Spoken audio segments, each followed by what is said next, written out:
재광이 재은아 안녕. 오랜만이네. 미안해, 내가 영상들을 좀 게을리 올리네. 감기가 좀 걸려가지고 조금 고생하고 아직도 감기 때문에 좀 그러고 있는 중이야. 목소리가 조금 이상할 거야. 자, 우리 지금 사도행전 읽고 있잖아, 그렇지? 사도행전은 어떻게 복음이 어떻게 예수님 부활하시고 나서 성령이 임했는지, 그리고 성령이 교회에 임하고 나서 어떻게 이 복음이 불같이 온 사방으로 퍼져나갔는지, 거기에 여러 사람들이 어떻게 사용되었는지, 그리고 맨 마중에 이 복음을 완전히 반대하는 복음의 원수 같은 사람이었지, 이 사울이 어떻게 하나님이 변화시켜서 바울로 변화시켜서 이 바울을 통해서 이방인들을 전도하는 데 사용하시는지, 지금 그 얘기들을 쭉 하고 있잖아요, 그렇지? 바울은 1차, 2차, 3차, 뭐 4차는 그냥 로마로 가는 여행이었고, 이렇게 1차, 2차 전도 여행까지 우리가 했고, 지금은 이제 3차 전도 여행을 할 건데, 3차 전도 여행은 여전히 다시 안디옥에서 시작하지, 그지? 이렇게 전에도 복음을 전했던 요것을 거쳐서 이제 이 에베소라는 그 당시에 이 소아시아의 주된 도시, 이 에베소라는 곳에서 복음을 전하는데, 이게 제일 중요한 그 복음을 전하는 거예요. 그리고 여기서 복음을 전한 다음에 이렇게 다시 이 마세도니아로 갔다가 또 이 아래쪽 아가야라고 그랬어요. 이 고린도, 중요한 이 고린도까지 갔다가 다시 되돌아와서 가는 이런 그 일정을 얘기하고 있는데, 자, 한번 읽어보자. 사도행전 19장이야. 자, 아볼로가 고린도에 있는 동안, 우리는 아볼로가 알렉산드리아 출생이었고, 알렉산드리아 얘기 안 나오지만 이 이집트 쪽에 있잖아, 그치? 이집트에 알렉산드리아에 태어나가지고 이 복음에 대해서 좀 알고 있었는데, 이 에베소에 가서 브리스길라와 아굴라를 만나고 이 복음을 제대로 듣고는 이제 고린도를 가서 복음을 잘 전하고 있었지. 아볼로가 고린도에 있는 동안에 바울은 높은 지역들, 그러니까 요 지역들을 거쳐서 에베소에 이르렀다. 그래서 몇몇 제자들 만나서, 여러분 믿을 때 성령을 받았습니까? 하고 물은 거예요. 성령을 받았습니까? 우리는 성령이 있다는 말도 못 들어봤습니다. 성령이 뭡니까? 이런 얘기를 하는 거지. 성령이 뭡니까? 자, 우리 사실 성령 세례를 받았습니까? 뭐 이런 얘기 많이 하는데, 자, 바울이 다시 물었다. 그러면 여러분은 무슨 세례를 받았습니까? 우리는 요한의 세례를 받았습니다. 요한의 세례를 받았다는 말은 세례 요한 있잖아. 세례 요한이 주었던 회개의 세례. 그러니까 세례 요한이 가르치던 그 세례를 받았다는 말이지. 그러니까 요한이 직접 이들에게 와서 세례를 줬다는 말은 아니지. 요한은 목베어 죽었잖아, 감옥에서, 그지? 근데 요한의 제자들도 많이 있기도 했고, 요한의 가르침이 많이 퍼져나갔지. 그래서 요한은 정말 그 당시에도 그렇고 지금도 요한은 유명한 사람이었고, 그 뭘 할 수 있는 사람이었지만, 나는 그분의 신발끈을 풀기도 감당치 못할 자라면서 예수님을 높였지. 자, 이 요한의 세례를 받았다는데, 요한은 백성들한테 자기 뒤에 오시는 이 예수를 믿으라 말하면서 회개의 세례를 줬습니다. 이 말을 듣고 주 예수의 이름으로 그들이 이제 제대로 세례를 받은 거지. 예수의 이름으로 이제 세례를 받은 거야. 그리고 그들한테 손을 얹는데 성령이 그들에게 내리신 거지. 이제 성령의 세례. 나는 물로 세례를 주지만 얼마 안 돼서 나보다 더 큰 이가 오실 건데, 그는 성령과 불로 세례를 줄 것이다. 성령과 불로 세례를 줄 것이다. 결국에 같은 말이거든. 불세례, 성령세례. 불세례, 성령세례라 그래가지고 뭐 이렇게 세례를 탁 주는데 막 불이 임하고 그런 건 아니야. 그런 건 아닌데, 이 성령이 우리 안에 임하실 때 개인마다 다를 수는 있는데, 막 어떤 그런 대단한 그런 체험이 있을 수도 있고, 체험이 없을 수도 있어. 체험을 중시하는 그런 사람들은, 예를 들면 오순절 교회 이런 데는 체험을 중시하기 때문에, 예를 들면 방언을 안 하면 방언을 하는 것이 성령 세례의 증표다. 이러면서 방언을 못 한다면 성령 세례를 받은 것이 아니다. 아직 예수를 믿는 것이 아니다. 이렇게까지 얘기하는데, 이거는 틀린, 거의 이단적인 가르침이지. 어쨌든 뭐 이렇게 체험들이 있을 수도 있지. 나도 이렇게 복음을 전하고 군대에 있을 때 나는 처음 세례를 받는데, 나는 이 예수를 믿기는 모태 신앙으로 예수를 믿었지만 세례는 계속 안 받고 있었어. 왜냐하면 내가 특히 대학교 가고 이러면서는 교회를 떠나기도 하고 내가 믿는 믿음에 대해서 확신하지 못했고 또 나는 세뇌당했다고 생각하고 있었던 그런 시절도 많이 있었기 때문에 그런데 군대에 가서 훈련받고 이러면서 이 복음에 대해서 깊이 새롭게 하고 이제 세례도 군대에서 받게 됐지. 그리고 이제 군대에서 이제 그 신앙생활을 하는데 그때 이렇게 복음도 좀 전하고 막 이렇게 했었는데 그때 어느 날 그런 경험이 있었는데 머리끝에서 발끝까지 전기가 찌릿하게 오는 것처럼 그런 경험이 있으면서 그거는 꼭 뭐를 할 때는 아니었는데 그냥 평범하게 그 복음을 전하면서 사람들을 만나고 하는 그런 중에 갑자기 그런 경험들도 있기도 하고 했는데 꼭 그런 거는 중요한 건 아닌 것 같아. 어쨌든 성령이 그들에게 내리셨고 그랬을 때 그들은 방언을 하긴 했어. 방언하고 예언을 하긴 했어. 이 방언과 예언은 좀 달라. 방언은 텅스라 그러지.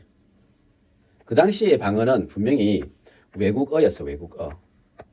다른 나라의 언어를 말하면서 그들에게 예를 들면 그들에게 이제 복음을 전할 수 있게 된 거지. 내가 대학생 때만 해도 내가 아주 친한 친구는 아니었지만 내 아는 친구는 일본어로 방언을 하게 되었어. 전혀 일본어를 공부도 안 한 친구인데 일본어를 방언으로 받게 되지. 그 말은 뭐겠노? 일본 가라는 뜻이겠지. 일본에 가서 복음을 전해라 그런 뜻이겠지. 그런 일들도 실제로 일어나기도 했었어. 근데 요즘의 방언은 그렇지 않지. 요즘의 방언은 랄랄랄랄랄랄 하면서 막 그냥 막 혀를 막 놀리는 그런 좀 요즘 방언하는 사람들의 방언을 들으면 좀 이때 초대교회 방언하고는 완전히 달라. 초대교회는 완전히 외국어 방언이라면 요새는 그냥 의미를 알 수 없는 그런 그냥 반복되는 그냥 랄랄랄랄 좀 이러는데 그런 방언이 요새는 많지.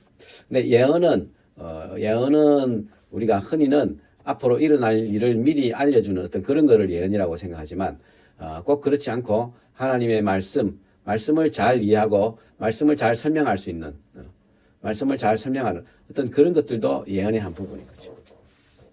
그래갖고 그들 한 12사람쯤 되었다. 그런데 바로 회당에 들어가서 석 달 동안 하나님 나라 일을 강론하고 권면하고 담대하게 말했다. 근데 어떤 사람은 마음이 왕한 거에 안 믿으려 하고 이 돌을 막 비난하고 그렇게 됐고 바울은 그들을 떠나서 저자들 따로 데려가서 날마다 두란노라는 곳에서 두란노 학당이라는 데서 강론을 했는데 이런 일을 이태 동안 했다. 2년 동안. 그래서 에베소에서의 사역은 거의 3년 가까이 걸린 것으로 우리는 생각돼. 그러니까 아까 고린도 우리 할 때 나왔지만 고린도에서 거의 1년 반 1년 반을 거기서 복음을 전했지. 진짜 긴 시간 복음 전하고 있었지. 근데 에베소서는 그보다 훨씬 긴 3년 동안 복음을 전했지. 3년 동안 복음을 전하면서 아시아에 사는 아시아 아까 그 소아시아 여기가 아시아지. 아시아. 이 지역을 아시아라는 거예요. 아시아에 사는 사람들은 유대 사람이나 그리스 사람이나 모두 주님 말씀을 듣게 됐다는 말이에요. 그 당시에 에베소는 큰 도시긴 했는데 요새 뭐 부산 인구처럼 뭐 400만, 500만이 되거나 서울처럼 뭐 2천만이 되거나 그러진 않잖아, 그렇지? 그런데 이 3년의 시간 동안 얼마나 많은 자들에게 복음을 전했는데 거의 대부분의 사람들이 복음을 듣게 됐다 이런 말하는 거지. 하나님은 바울의 손을 빌어서 이상한 기적들도 행하셨는데 바울이 몸에 지니고 있던 손수건이나 두르고 있던 앞치마를 가져다가 앓는 사람한테 얻기만 해도 병이 물러가고 악한 귀신도 쫓겨나고. 근데 이제 이 빙자한 여러 사람들인 귀신 축출가 그 당시에도 귀신 들린 사람들이 있었고 그 귀신을 쫓아내는 이런 일들이 실제로 행행하고 있었을 때. 근데 그런 행세하며 떠돌아다니는 몇몇 유대 사람도 바울이 전파하는 예수를 힘입어서 내가 너희에게 명령한다 하면서 귀신 들린 사람한테 예수 이름을 이용해서 귀신을 내쫓으려고 시도도 하는 일들까지도 있었던 거지. 그 중에 이제 스게와라는 유대인 제사장의 아들이니까 꽤 좀 되는 친구잖아, 그렇지? 제사장의 7 아들도 이런 일을 했는데 귀신들이 야, 난 예수도 알고 바울도 안다. 너는 뭔데? 이러면서 그 귀신 들린 사람이 달라들어서 막 그 강력한 힘으로 누르고 이래갖고 막 상처도 입고 막 벗어놓고 도망도 하고 이런 일이 알려지니까 다 두려워하게 되는 거지. 우와, 이 바울이 전하는 예수 그리스도의 능력. 근데 이 가짜로 지금 이렇게 했는데 이 당한 이런 일들 때문에 주 예수 이름을 찬양하는 이런 일들이 일어나게 됐지. 신도가 된 많은 사람들이 와서 자기가 한 일들을 자백하고 공개하는 이런 일들인데 이렇게 공개적인 죄의 고백, 공개적인 죄의 고백은 참 중요한 것 같아. 공개적인 죄의 고백은 하나님께서 우리에게 이런 일들을 하게 만드실 때가 있어. 나도 내 공개적인 나의 잘못들, 죄들, 참 부끄러운 죄들 많이 짓고 살았거든. 그런 공개적인 죄를 엄마한테서나 교회 앞에서나 여러 사람들 앞에서 고백하게 만드는 그런 일들도 있기도 했고, 또 우리 흔히 아는 평양 대부흥 때도 왜 어떻게 이 평양 대부흥이 일어났냐면은 그 목사들, 선교사들이 자기들의 이 죄를 고백하는, 완전히 공개적으로 예배 중에 자기들이 고백하는 이 일들 통해서 강력하게 성령이 임해졌고, 그때 강력한 부흥 운동이 일어나게 됐던 거지. 이런 것처럼 이런 나의 죄를 자백하고 공개하는 거, 이런 것들은 사실은 중요해. 그리고 마술 부리도 많은 사람들. 에베소에는 진짜 마술사들이 진짜 많았대. 이 마술 사람들이 그들의 책, 마술을 주문서들이 불태운 그 얘기들이 나오는데, 사실 이 당시에 에베소의 이 마술 주문서들 중에 불타지 않고 남아가지고 이 대형 박물관이나 이런데 소장되어 있는 이런 마술사들이 사실은 있대. 그 정도로 마술도 행행했고, 근데 그 사람들이 이제 자기들이 이제 그 생계잖아, 생계. 응? 그런데 예수를 믿고 보니까 이게 다 거짓인 거지. 사기인 거지. 이 책을 불살라버린 거지. 근데 그 책값을 계산해 보니 은돈 5만이었다. 은돈 5만이었다 그랬는데, 이 당시에 그 돈은 드라크마, 1드라크마가 하루의 임금이었거든. 그래서 5만 드라크마라고 계산한다면 5만 일, 137년치의 연봉이었던 거지. 요새 한국의 건설 일용직, 그러니까 막 잡일하는 특별한 기술이 없이 그냥 건설 일용직, 이 사람들의 일당은 대략 한 18만 원 정도 되는데, 이래갖고 계산하면 약 74억 원인 거지. 엄청난 돈이지, 그지? 엄청난 돈을 막 불태워버린 거야. 그만큼 예수를 믿게 되자 내가 해오던 거짓, 그리고 잘못된 일들을 고백하고 그것들을 다시 안 하기 위해서 불태워버리고 하는 이런 완전한 회개의 운동이 능력 있게 퍼져나가 힘을 떨쳐게 됐다는 거지. 이런 일이 있고 막 부흥하는 이런 일이 있었는데, 이런 부흥의 뒤에는, 이런 부흥은 사탄이 정말 시기하지, 그지? 결국 사탄은 이 부흥률에 반대하는, 이 부흥을 싸그리 이렇게 쉽게 만들 수 있는 어떤 그런 일들을 막 준비하고 또 이렇게 하게 되는데, 바울은 마게도냐 아가를 거쳐서 예루살렘으로 가기로 작정하고 가야 되겠다 이러면서 자기를 돕는 사람들 가운데 디모데와 에라스도 두 사람을 마게도냐로 먼저 보내고 자기는 좀 더 머물러 있었는데, 이 주님의 도 때문에 아주 큰 소동들이 났어. 데메드리오라고 하는 은장이가 뭐냐면 아데미 여신의 모형 신전들을 만들고 돈벌이를 잘 시켜주고 있었는데, 아데미 신전은 그 당시 에베소에서 있었는데 세계 7대 불가사의 중에 하나 정도로, 지금도 그 아데미 신전 터가 남아 있거든. 에베소에 이 터키에 이제 소아시아에 있는 7 교회를 이제 쭉 돌아본다고 한번 간 적이 있었는데, 그때 이제 에베소에 이제 아데미 신전도 보고, 요 뒤에 나오는 이 원형극장도 그 가보고 이래 했는데, 보면 이 아데미 여신 정말 규모도 커. 그래서 어쨌든 이렇게 그 아데미 여신 모형을 가지고 이제 돈벌이를 하고 있는데, 다 모아다 놓고 우리 이 사업으로 잘 살고 있습니다. 근데 보거든데 이 바울이라는 이 나쁜 놈이 와가지고 에베소뿐 아니라 거의 온 아시아에 갇혀서 사람 손으로 만든 신은 신이 아니다 이러면서 사람들 마음을 돌려놨습니다. 이게 얼마나 바울이 에베소에서 복음을 전했고 그것이 얼마나 강력한 영향력을 끼쳤는지 알 수 있는 거지. 우리 이 사업의 명성을 잃을 위험이 있을 뿐 아니라 아데미 여신의 신전도 무시당하고 온 아시아와 온 세계가 숭배하는 여신의 위신이 땅에 떨어질 이런 위험이 있습니다. 이 사람들이 막 격분해서 에베소 사람의 아데미 여신은 위대하다 이러면서 막 소리를 지르고 소동을 막, 그러니까 큰 혼란에 빠지고, 바울의 동행자인 마게도 사람 가이오와 아리스토고를 붙잡아가지고 한꺼번에 이제 원형극장으로 몰려간 거지.